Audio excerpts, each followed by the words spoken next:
Bueno, buenos días. Hoy vamos a hablar de macrólidos. Para empezar, hablando de macrólidos, tenemos que saber que todos los elementos que están en este grupo son compuestos cíclicos complejos. Aquí vemos la estructura de la eritromicina, en donde vemos varios anillos. Primero, el central va a ser un anillo de lactona, que se considera macrocíclico cuando tiene más de 12 átomos en su anillo, que en este caso pues lo es.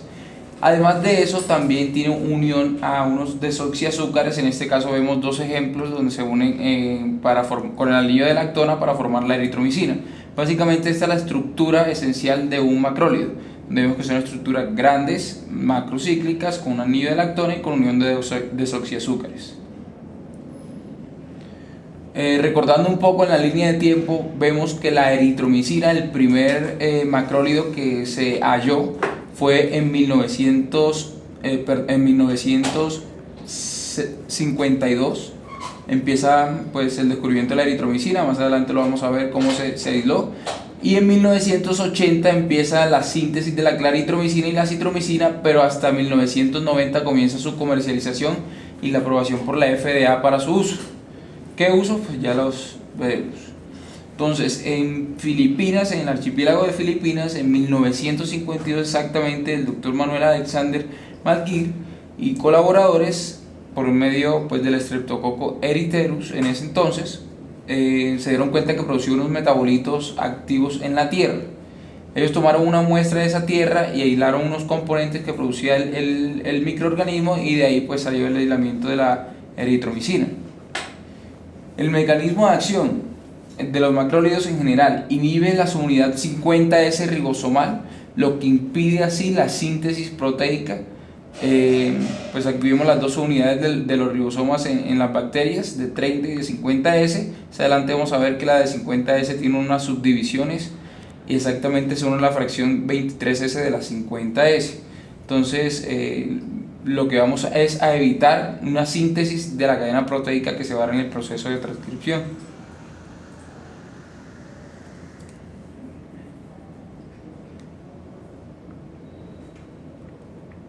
Macrólidos, mecanismos de acción y resistencia, síntesis proteica bacteriana. Esto es como un recorderito de cómo se realiza la síntesis proteica dentro de la bacteria y cómo funciona la eritromicina. Dentro de la célula bacteriana.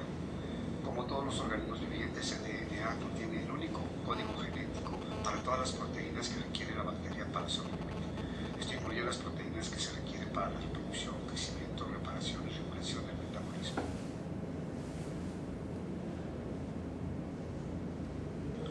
También codifica las tres clases de RNA, que es esencial para llevar a cabo la síntesis proteica.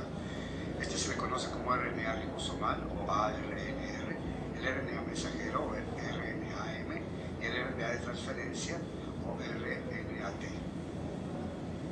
Para que la bacteria pueda comenzar a sintetizar proteínas, la doble tira de molécula de DNA se destruye y se separa en el gen donde la proteína específica debe elaborarse. Solo una de las tiras de DNA sirve como templete para este proceso que se conoce como transcripción. La transcripción da como resultado la formación del RNA mensajero o mRNA, el cual es una molécula en espejo en el segmento del DNA. Una vez que se completa esta tira de RNAM, servirá como un templete de la RNA y entonces se unirá al ribosoma. Los ribosomas bacterianos están hechos de una subunidad ribosoma 30S y una 50S de mayor tamaño. Antes de que las dos unidades se junten alrededor de la tira de RNA mensajero, comienza la síntesis de la cadena de polipéptido. Este paso involucra la RNA de transferencia. Las moléculas de RNA de transferencia siguen la secuencia a lo largo del RNA mensajero. Cada RNA de transferencia lleva solo un aminoácido determinado por la secuencia de RNA de transferencia, el cual pasa en línea a lo largo del RNA mensajero. El ribosoma se une a los aminoácidos haciendo una cadena de polipéptidos. A este paso se le conoce como traslación. El ribosoma continuará agregando aminoácidos para que crezca la cadena de polipéptidos hasta que termine el tramo de RNA mensajero que señala con dónde debe parar. A este punto se libera la molécula de proteína. Macrólidos, mecanismos de acción. Los antibióticos macrólidos como la eritromicina actúan como inhibidor de la síntesis proteica al unirse a la subunidad 50S. Como resultado, se bloquea la función del ribosoma para sintetizar la cadena polipéptica. Y de este modo al macrólido se le considera un antibiótico bacteriostático. Sin embargo, en concentraciones altas puede bajar la densidad de la bacteria o el rápido crecimiento bacteriano. Los macrólidos bajan el ciclo bacteriano. Listo, ese es el mecanismo de acción.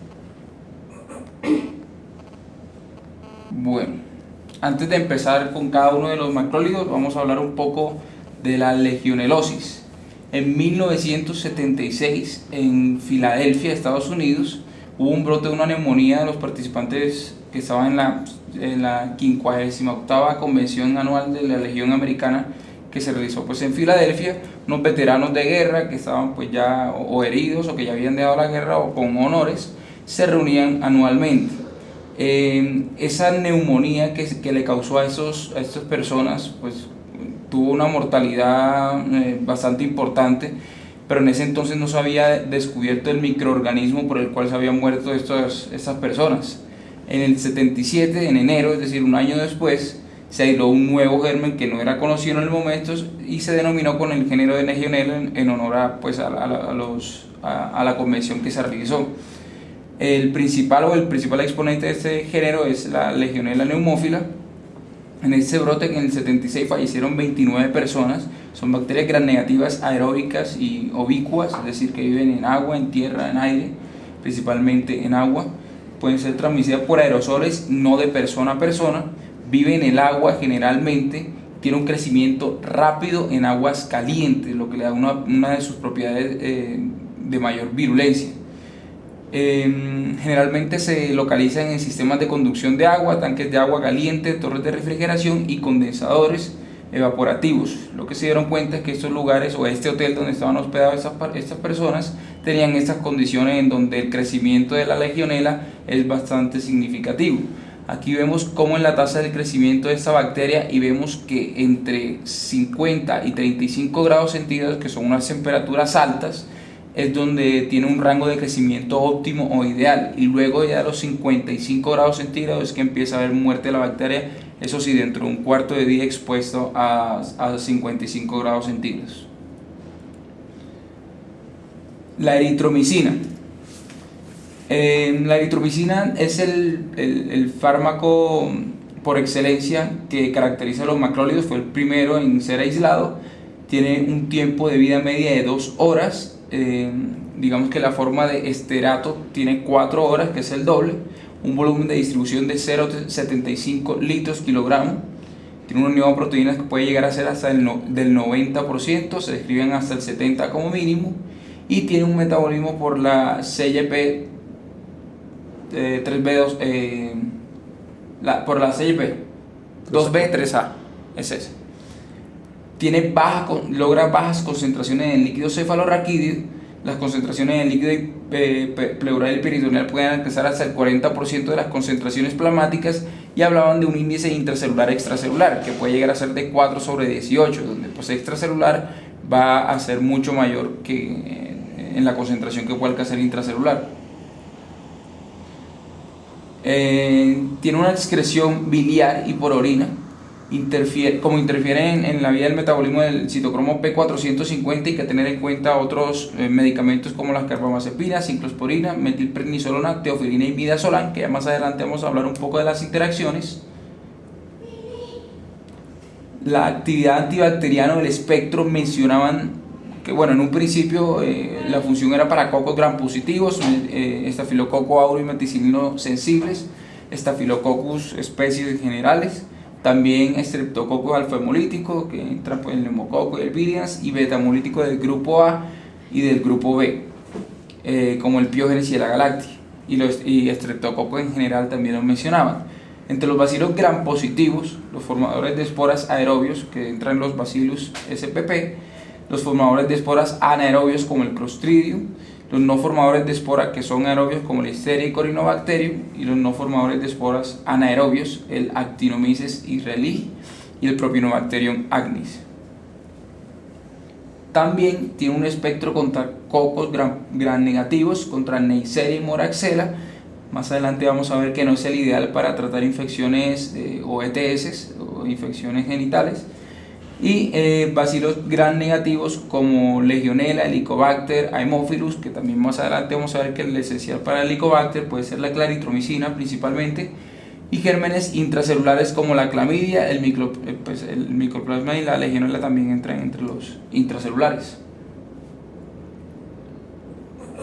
La presentación, bueno, aquí en Colombia en el registro INVIMA tienen estas presentaciones: una eritromicina que viene etinilsuccinato, tabletas por 500 miligramos, y también existe una presentación por 600 miligramos. La que tiene 500 miligramos tiene también liberación extendida, o viene con cubierta entérica más bien. Y la eritromicina estolato, que viene en suspensión de 250 miligramos sobre 5 cc o 200 miligramos sobre 5 cc. La administración de la eritromicina aquí en Colombia, por lo que está en el registro INVIMA, solo se da por vía oral, no tiene presentación IV. Bueno, los usos. Encontré que para el chancroide, pues, la infección causada por Haemophilus ducreyi, infecciones respiratorias, infecciones por clamidia, infecciones por Neisseria gonorrea, que sean productores de penicilinasas, la eritromicina puede estar indicada en una dosis de 500 miligramos cada 6 horas por 7 días. Mencionaban una vía intravenosa, aunque no la tenemos disponible en Colombia, de 20 miligramos kilo día en infusión continua con una dosis máxima de 4 gramos al día. La enfermedad del legionario o causada por Legionella neumófila puede ir desde 0,5 a 1 gramo cada 8 horas por 21 días, es el manejo. Y también mencionaban en la prevención de endocarditis infecciosa en los procedimientos dentales en los pacientes que sean alérgicos a las penicilinas. Es importante tener en cuenta que los macrólidos siempre van a ser una segunda opción a esos pacientes que son alérgicos a la penicilina. La prevención para endocarditis entonces es de 1 gramo 2 horas previo al procedimiento, y luego decían que 2 horas posteriores a la primera dosis. Las infecciones en el tracto gastrointestinal, cuando el metronidazol está contraindicado, mencionan una dosis de 250 miligramos cada 6 horas por 14 días, hasta 14 días, difteria de 50 miligramos kilo por 14 días, y la enfermedad de Lyme por 12.5 miligramos kilo cada 6 horas. Mencionaban que hasta podía extenderse el tratamiento hasta 21 días. Bueno, es importante tener en cuenta que entre los macrólidos más importantes que vamos a ver, la eritromicina, la claritromicina y la acitromicina, el principal compuesto, que es la eritromicina, es el que tiene mayor tasa de toxicidad y es el que tiene mayor tasa de que los pacientes dejen el manejo secundario de reacciones adversas. Entonces, en el tracto gastrointestinal, que es el principal lugar donde va a haber efectos adversos, tenemos que en la composición que tiene la eritromicina, en su estructura química, tiene un grupo que es el hemiquetal.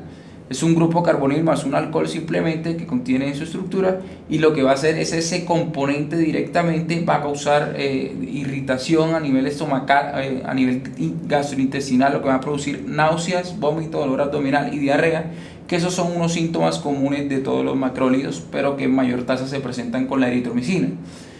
En muchas fuentes no mencionaban ningún otro efecto adverso, pero mencionaban que podría presentarse elevación de las transaminasas de forma transitoria. Luego del retiro de la eritromicina, pues cesaba la noxa, lo que aumentaba las transaminasas.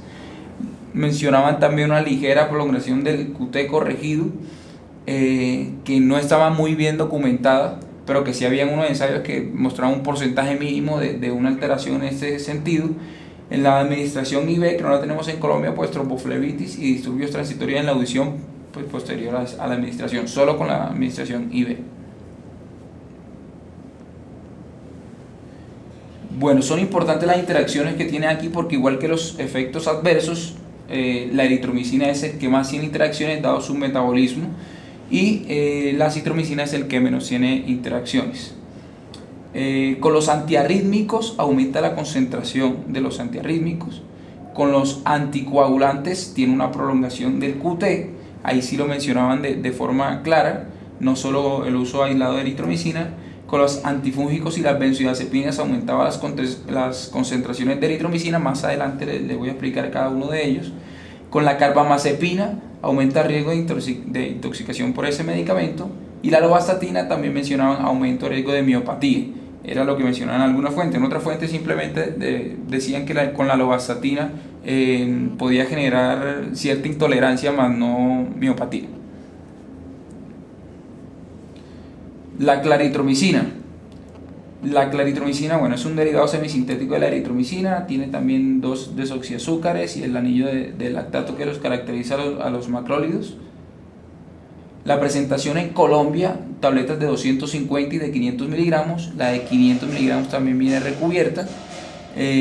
También había una forma de solución inyectable que es un polvo para reconstituir de 500 miligramos y también para vía oral de 250 miligramos sobre 5 cc o 125 miligramos sobre 5 cc. Aquí, bueno, pues puse MK porque no es que tenga ningún interés. Conflicto de interés. Era la mejor imagen. Bueno, en cuanto a la farmacocinética y las propiedades de la claritromicina, es importante saber que es en medio ácido es estable, lo que le da una propiedad de mejor absorción que la eritromicina, ya que la eritromicina en condiciones ácidas se altera su estructura química y evita así su absorción. La biodisponibilidad de la claritromicina llega a ser del 55%. Pues cualquiera que se administre por vía oral, ya sea la suspensión para reconstitución o las tabletas. No hay alteración con las comidas, aunque las que tienen liberación retardada, digamos que cuando se toman en ayunas disminuye un 30% su absorción, por lo cual recomiendan que se consuman junto con las comidas, pero que no afecta la biodisponibilidad. Se demora la absorción, pero que no afecta la biodisponibilidad. Las concentraciones pulmonares de la claritromicina llegan a ser 20 veces superiores a las plasmáticas y 400 veces intracelulares de los macrófagos y en los polimorfos nucleares en general. Ahí mencionan específicamente los macrófagos alveolares. Se acumula en las amígdalas, entonces es una opción para manejo de faringoamigdalitis, por ejemplo. Se metaboliza igualmente que la eritromicina por el CYP3A4 y tiene 7 productos o 7 metabolitos, de los cuales hay uno que es activo, la 14-hidroxiclaritromicina, que es mucho más activo que la claritromicina. Hasta el 40% se excreta por vía urinaria de forma activa, ya sea por la misma claritromicina o por el metabolito activo 14-hidroxiclaritromicina, y el 60% es por vía biliar. Mencionaban que los pacientes que tengan falla renal con una tasa de filtrado glomerular menor de 30 debía hacerse un ajuste. No mencionaban en sí cuál era el ajuste, profe, pero pues era el único caso en el que mencionaban que se podía hacer un ajuste en 50% del... ¿Pero en dosis o en tiempo? En dosis, Okay. por 150 cada dosis. Listo. El volumen de distribución es de 250 litros, mucho mayor que la eritromicina, y tiene una unión a proteínas del 80%. Las indicaciones, las faringitis y amigdalitis, habían regímenes y estudios que mencionaban que son equivalentes con el manejo de otros betalactámicos asociados también a betalactámicos con inhibidores de beta-lactamasas. Era igual de efectivo que la amoxicilina clavulanato o que la amoxicilina sola, dándose solamente con una dosis de 250 miligramos cada 12 horas por 10 días y en otros regímenes por 5 días, y no había una diferencia significativa. O sea que podríamos darle 250 miligramos cada 12 horas por 5 días. En la exacerbación de POC, que habitualmente utilizamos 500, ¿no? 500 cada 12. Ahí ya hay algunos neumococos resistentes. Sí. Entonces, sí, por bombas de flujo. Uh-huh. La exacerbación de POC, principalmente por Haemophilus influenzae y por Streptococcus pneumoniae, el manejo que se recomendaba era de 500 miligramos cada 12 horas. Las guías europeas mencionaban que 7 días, mientras que las americanas de 14 días, y había un estudio que las comparaba y mencionaba que cuando se trataba por 14 días había una cura mayor de un 7 a un 9% en comparación a las que se trataban por 7 días. Igualmente el manejo para Helicobacter pylori y micobacterias se puede realizar con la misma dosis, con la misma posología, pero no es muy recomendado para las micobacterias. Es 20 veces más potente contra la legionela que la eritromicina y tiene pues una tasa de efectos adversos menores que la eritromicina, pero aún así llegan a ser importantes. Menos del 3% de los pacientes que consumen claritromicina para un manejo dejan el uso de la claritromicina por efectos adversos. Principalmente son gastrointestinales, náuseas hasta 3.8%, diarrea de 3%, dolor abdominal 1.9% y cefalea de 1.7%. Mencionaban también de forma rara el aumento de transaminasas y también en un reporte de un caso con leucopenia que no eran significativos. La vía intravenosa produce flebitis, independientemente de la formulación. ¿Listo? Entonces hay que tenerlo presente. Interacciones, bueno, como es oxidado por el CYP3A4, se oxida a un nitrosalcalano, es el compuesto por el que queda oxidado. Ese compuesto se une al hierro, ese compuesto se une al hierro y ese compuesto se une al CYP3A4, lo que inhibe su función. Entonces digamos que no solo es un sustrato del CYP3A4, sino que también lo inhibe en menor medida. Y la eritromicina también puede causarlo, pero no es tan evidente. Y la citromicina pues no tiene un metabolismo por el 3A4, por lo cual no tiene nada que ver con esa interacción. El uso concomitante con cisapride, terfenadine y astemisol, que son antihistamínicos. El cisapride pues es un prokinético. Ya retirado del mercado, ¿no? Okay. Precisamente por ese tipo de interacciones. Puede generar cardiotoxicidad y la que mencionaba. Y torsión de puntos.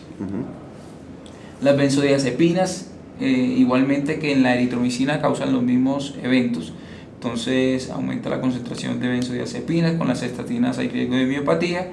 Con la carbamazepina igualmente hay riesgo de que aumenten las concentraciones de la claritromicina. Y mencionaban la warfarina y la ciclosporina también, que pueden tener interacciones con el medicamento aumentando las concentraciones de ellas. La citromicina, bueno, recordábamos otra vez la estructura de lactona, el anillo macrocíclico y los azúcares, bueno, los desoxiazúcares. La presentación en Colombia de la citromicina es en tabletas de 250, de 500 miligramos y de 1 gramo. Las tres opciones vienen recubiertas también o no recubiertas. También hay una suspensión oral de 200 por 5 cc. Y también hay un polvo para suspensión de 600 miligramos, de 900 miligramos y la solución inyectable por 500 miligramos. Bueno, ya ahí puse Genfar porque se veía mejor. En la farmacocinética, igualmente que la claritromicina es un ácido estable, la biosolubilidad es del 37%, es decir, es que es menor a la claritromicina, tiene menor unión a las proteínas, que es del 50%, es el que menor se une a las proteínas. Su concentración en pulmón es 20 veces mayor a la plasmática, igual que la claritromicina, y en macrófagos duplica la concentración de la claritromicina, es decir, que llega hasta 800 veces mayor, igual pues dentro de todos los polimorfonucleares. La eliminación se hace por las heces, no se metaboliza en su mayoría y la excreción urinaria es mínima, por lo cual no requiere ni ajuste en falla renal ni en falla hepática. No hay interacción con el CYP3A4, por lo cual las interacciones son mínimas o bueno, de hecho no mencionaban algún importante. No hay modificación en cuanto a la dosis o a la frecuencia de insuficiencia renal ni en insuficiencia hepática.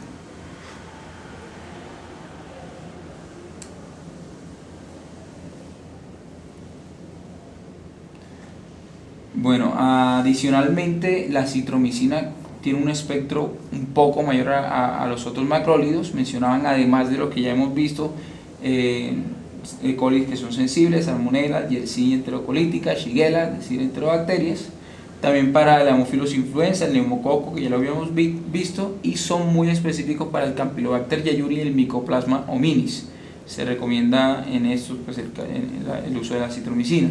Igualmente en las ETS es importante que la citromicina es el de los macrólidos, es el que está de hecho en las guías para el uso de enfermedades de transmisión sexual. Bueno, contra Neisseria, Haemophilus, Ureoplasma y bueno, en menor proporción que la claritromicina, pero también puede funcionar contra la clamidia. Usos, bueno, empezando por otitis media aguda, mencionó una dosis de 30 miligramos kilo con una dosis única que es equivalente a cualquier otro manejo estimado que se tenga para otitis media aguda, solo una dosis. ¿Por qué? bueno, tiene varias propiedades. Primero porque es lipofílica, ¿sí? Sí. Muy lipofílica. Segundo porque la eliminación o el tiempo de vida media puede durar hasta un día, porque de hecho la dosis se administra un día, cada día, pero puede durar hasta 72 horas el tiempo de vida media. Y es el que más tiene efecto posantibiótico de todos. Son esas como las propiedades. En sinusitis aguda sí mencionaba una dosis diferente de 500 miligramos al día por 3 días. En faringitis mencionaban un esquema que era el primer día daba una dosis de 500 y del segundo al quinto día manejaban 250 al día. En las infecciones respiratorias bajas podía tratarse como una faringitis, es decir, 500 el primer día seguidos de 250 entre el segundo y el quinto día, o 500 miligramos cada día solo por 3 días. También hay una administración IV y se vio que en comparación con la cefuroxima reduce costos, tiene menor duración de tratamiento y también menor estancia hospitalaria. ¿Con qué dosis? Con 500 miligramos IV cada día por 2 días y lo continuaban por vía oral hasta completar de 7 a 10 días por 500 miligramos igualmente por vía oral cada día.